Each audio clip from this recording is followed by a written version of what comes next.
I'm in Brookfield, Wisconsin. It's the Midwest Gaming Classic. It's Friday night. The show opens tomorrow.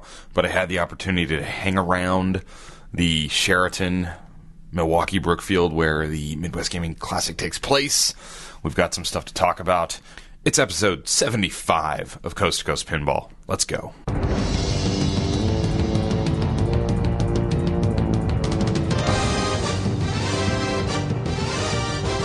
Welcome to Coast Pinball. My name is Nate Shivers, coming to you not live from Brookfield, Wisconsin.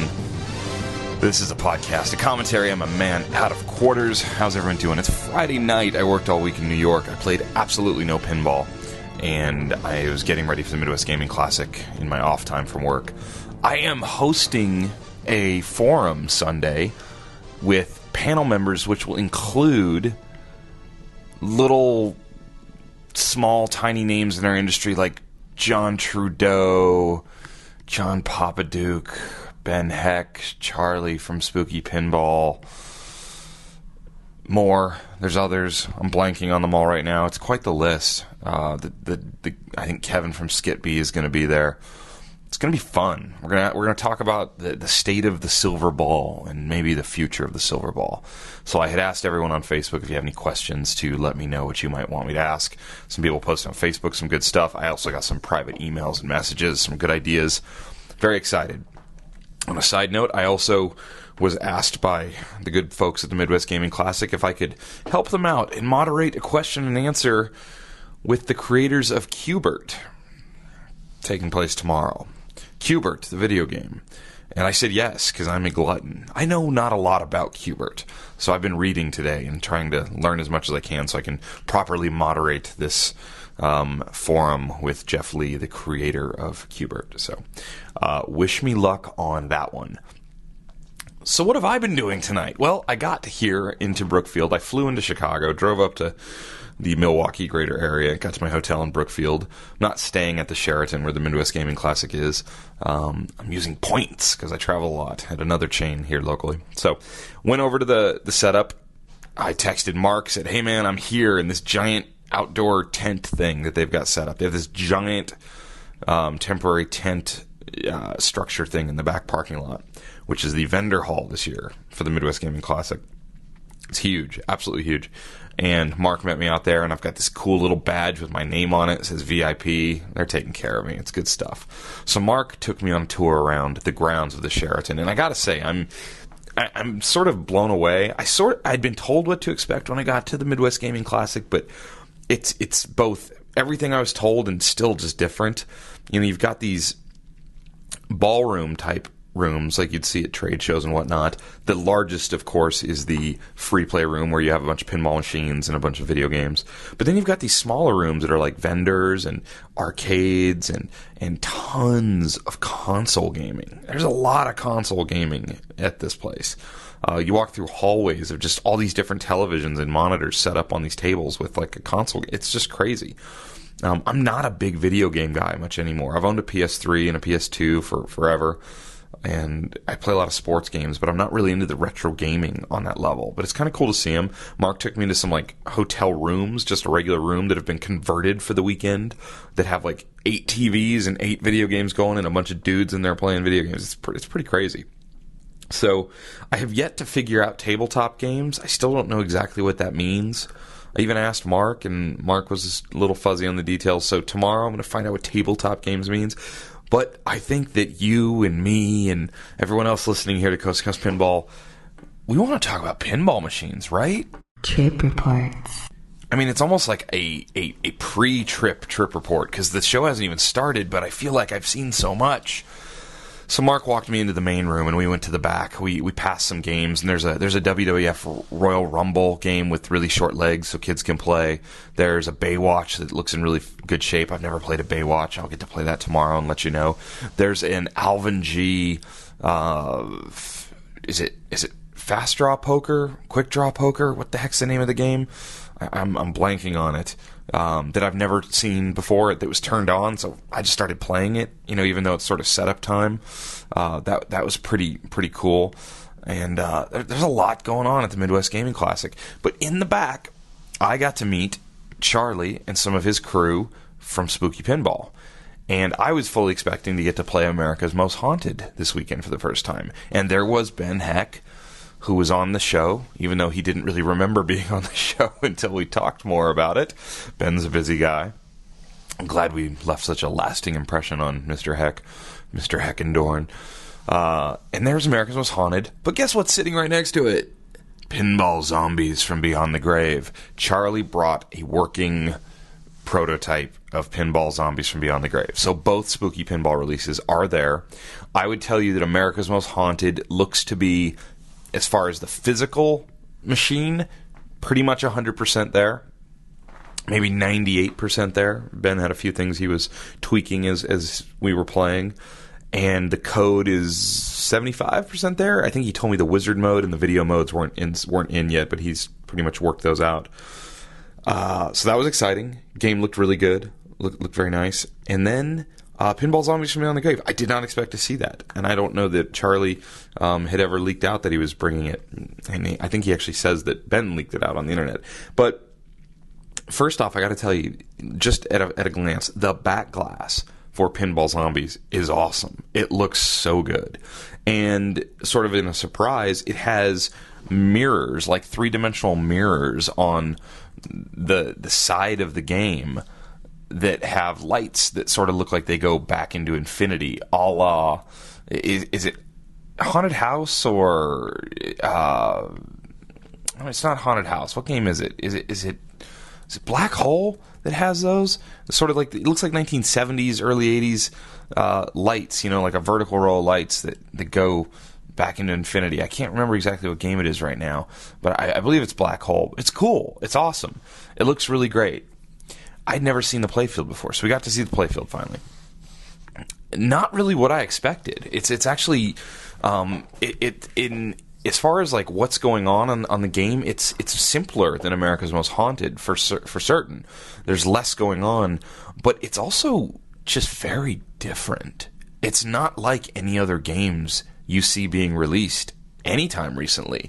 To me, it's very much like a game from the mid 80s, early 80s or something. It's not like an EM or anything. It has a ramp, and I think in probably the design aesthetic move of the year, Charlie doesn't have 2 slingshots on the game. He has 4.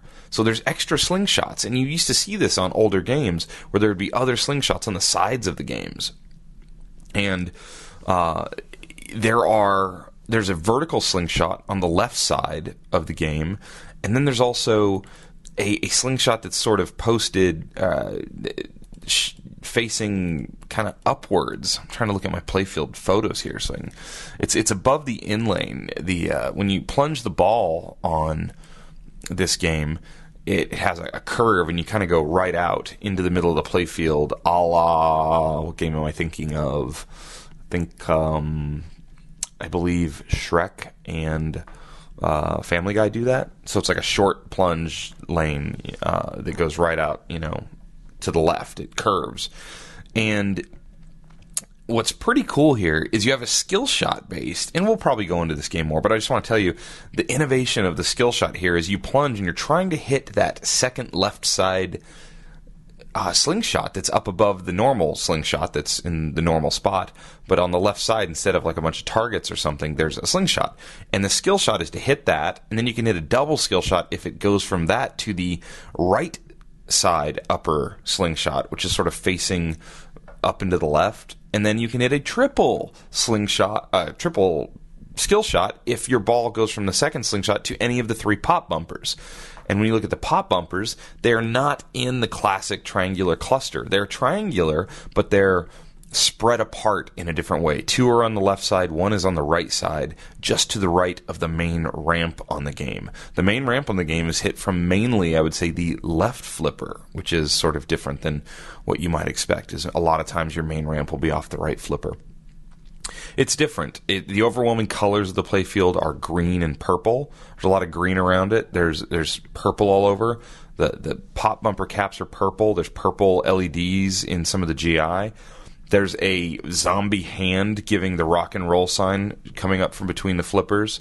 There's then a sort of group of inserts They're supposed to be like on a gravestone right there. And you see their dark mummy girl, Alicia Crowley, is on there, and there's some zombies, silhouettes, and a moon in the background.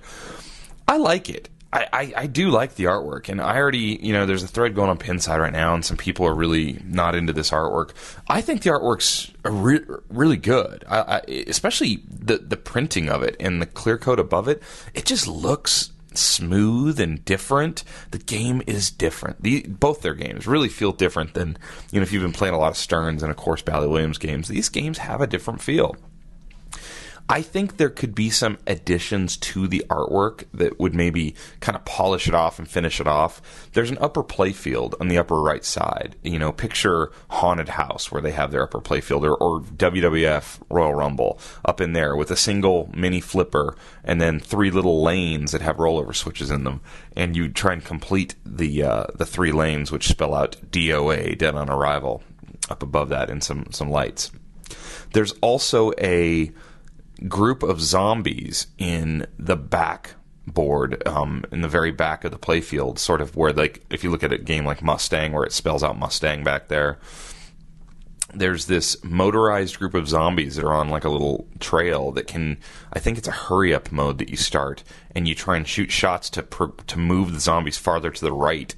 They're actually moving. It's like, an animated type of thing towards the little cheerleader girl. The zombies are the good guys in this game, I heard Charlie say. So, anyway, I got to see the game. I got to play the game a bunch. I got to play America's Most Haunted. I really liked America's Most Haunted.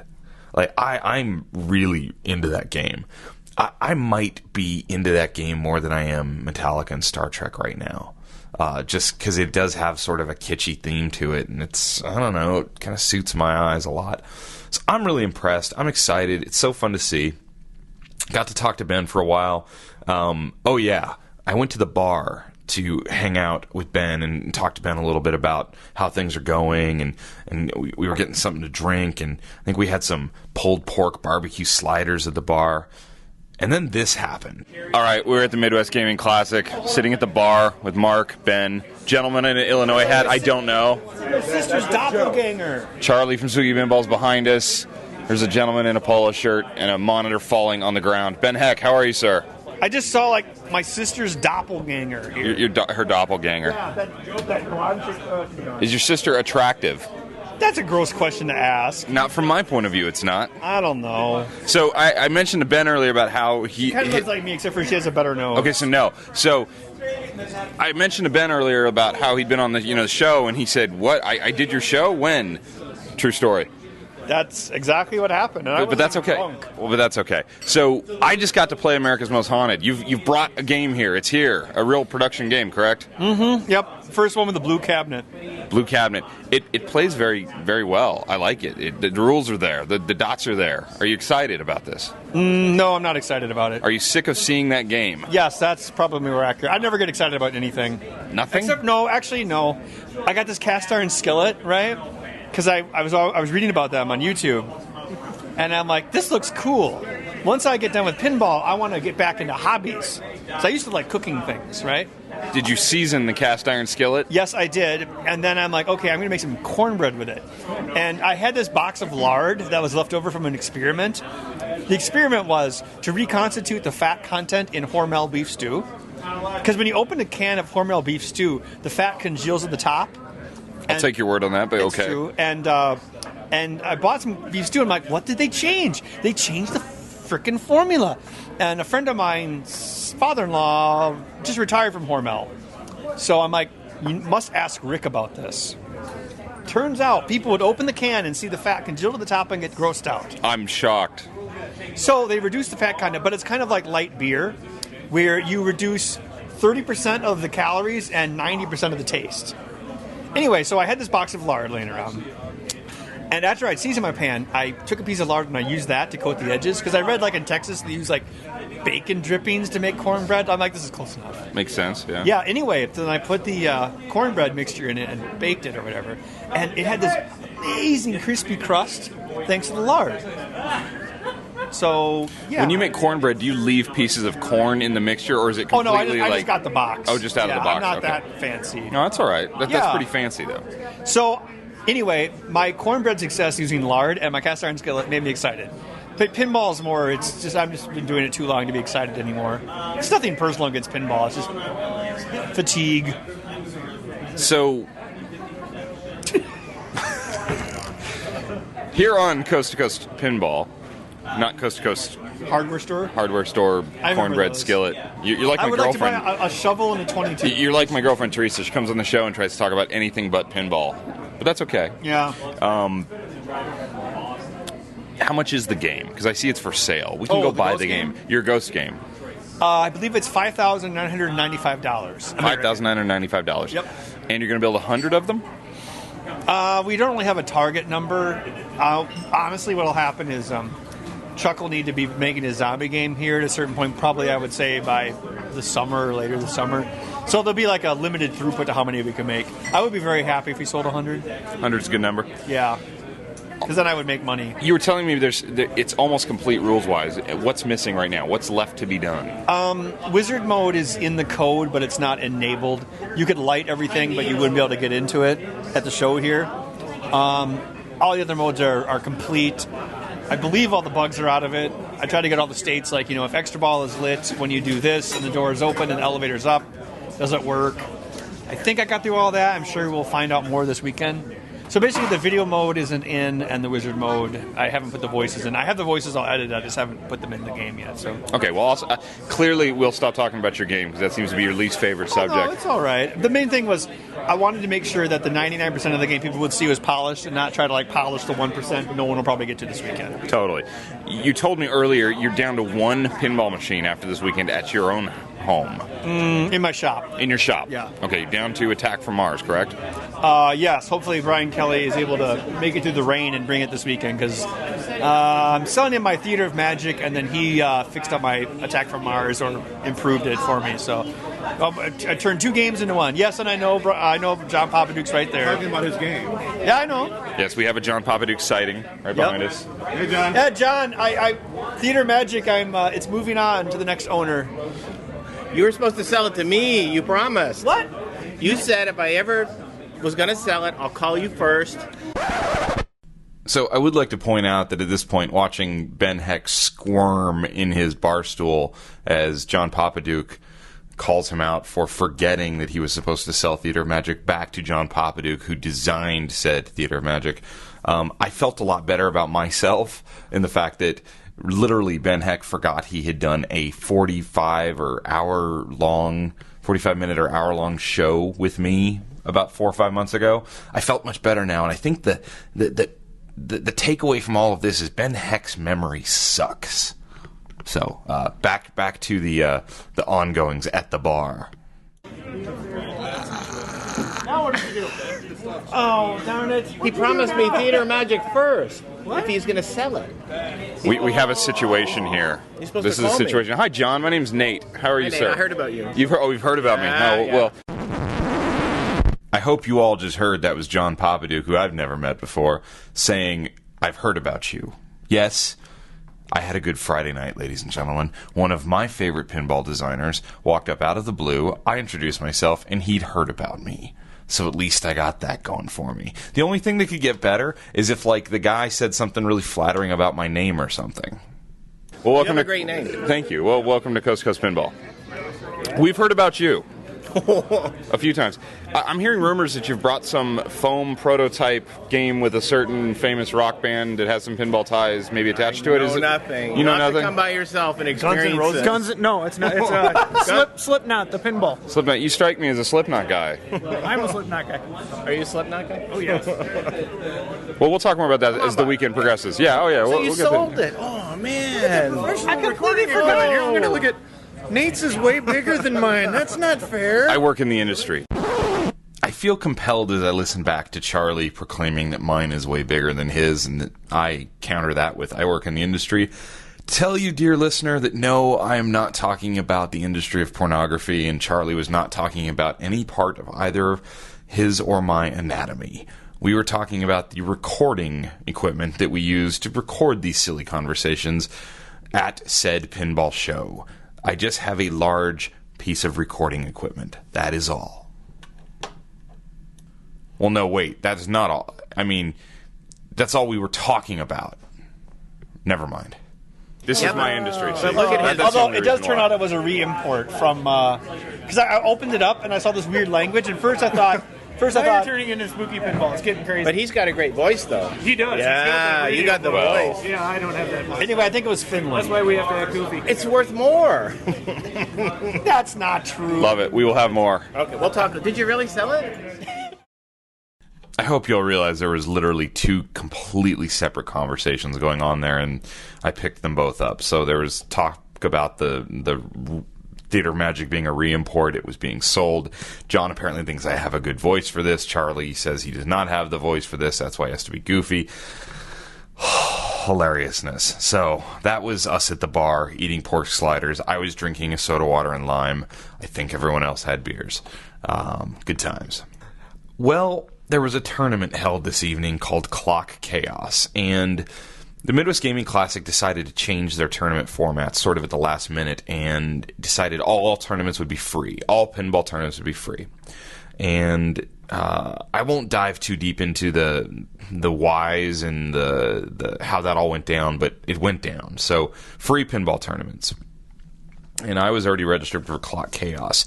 And the concept behind Clock Chaos is everybody plays a bank of 5 different games one time. You get one play on each one, and then they combine everybody's score.